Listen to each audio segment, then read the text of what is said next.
Anos 90. Arcades lotados, Mega Drive ligado na televisão e um futuro onde o crime parecia ter vencido.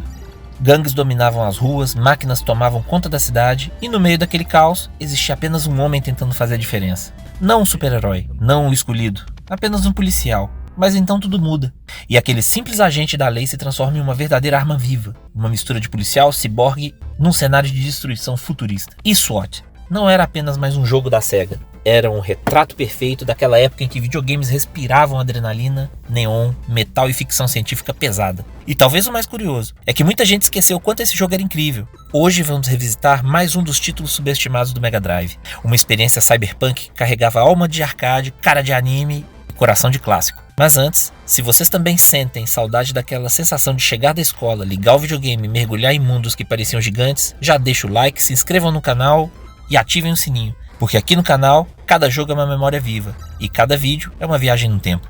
Bora pro vídeo?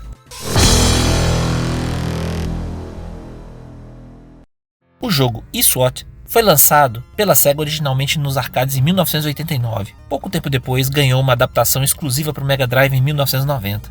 Mas aqui existe algo muito interessante. A versão de console não era simplesmente um port. Na prática era quase um jogo completamente diferente. E isso acabou tornando o SWAT do Mega Drive ainda mais especial.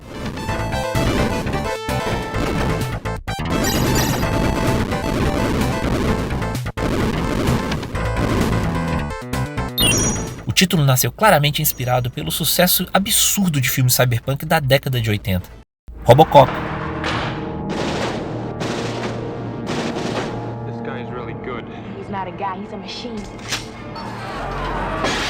Exterminador do Futuro. Like no other. This weapon will be powerful, versatile, and indestructible. E Blade Runner. I need your deck.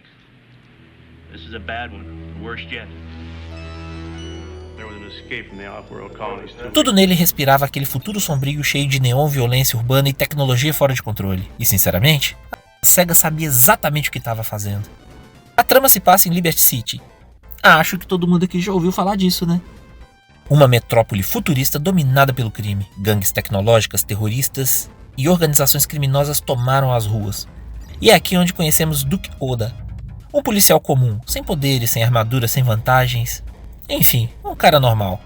Você é vulnerável, sente o peso de estar sozinho, mas conforme a história avança, você recebe a armadura SWAT.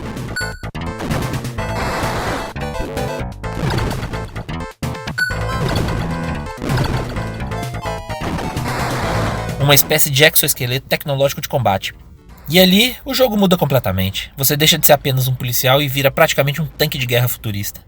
Um dos charmes desse jogo é a progressão. No início, a gameplay é mais lenta e estratégica. Você depende apenas de uma pistola e da movimentação. Mas depois da armadura, tudo explode. Você ganha voo, armas pesadas, tiros que são explosivos, ataques mais devastadores e resistência maior.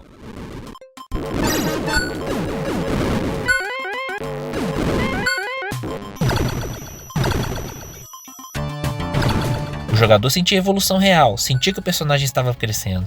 E SWAT tinha uma estética cyberpunk fortíssima.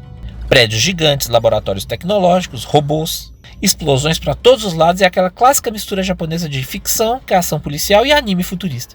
As qualidades do Mega Drive ajudavam muito. A paleta de cores era mais escura e combinava perfeitamente com a proposta do jogo. Tudo parecia mais sério, mais pesado, mais adulto. Cada fase apresentava novas ameaças e ambientações. Você enfrentava desde criminosos armados soldados tecnológicos até helicópteros e mutantes mecânicos.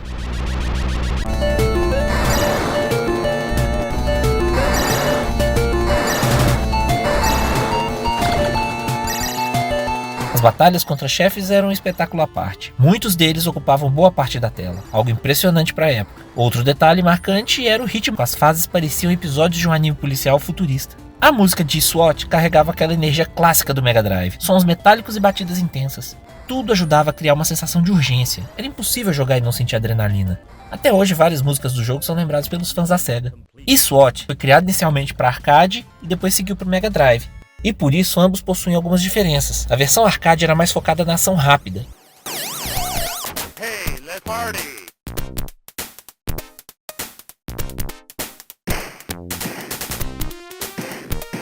Já a do Mega Drive apostava em progressão, narrativa, evolução do personagem e exploração maior das fases. Na prática, o Mega Drive transformou eSWAT em algo mais próximo de uma aventura cinematográfica. Muitos fãs consideram essa versão superior justamente por causa disso. Mesmo sem virar franquia gigante, o protagonista ficou marcado entre fãs da SEGA. O jogo tinha forte influência de anime, principalmente produções cyberpunks japonesas dos anos 80. Na época em que existia uma guerra declarada contra a Nintendo, esse tipo de jogo ajudava a construir uma identidade mais radical do Mega Drive.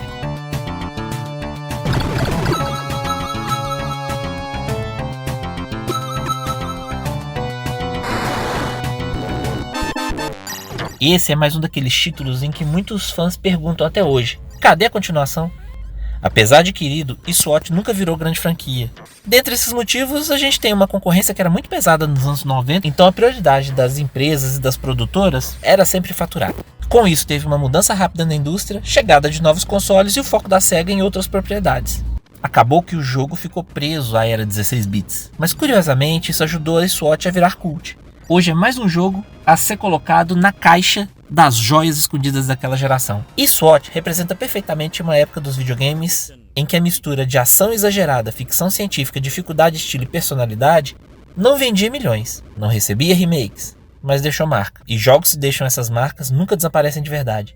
Existe algo mágico nos videogames antigos, porque eles não precisavam de gráficos realistas nem mundos gigantescos para criar memórias eternas. Às vezes bastava um policial futurista e uma cidade em caos, uma trilha sonora marcante e aquela sensação de que estávamos vivendo algo especial. Afinal, estávamos. E eSWAT carregava exatamente isso. Justamente por isso ele continua vivo na memória de tanta gente. E aí, pessoal? Comenta aqui embaixo. Alguém já jogou ou conhecia esse game? A partir do vídeo, quem aí ficou com vontade de jogar? Não se esqueçam de curtir, se inscrever no canal e ativar o sininho para não perder nenhuma das nossas atualizações. A gente se vê no próximo vídeo e tchau!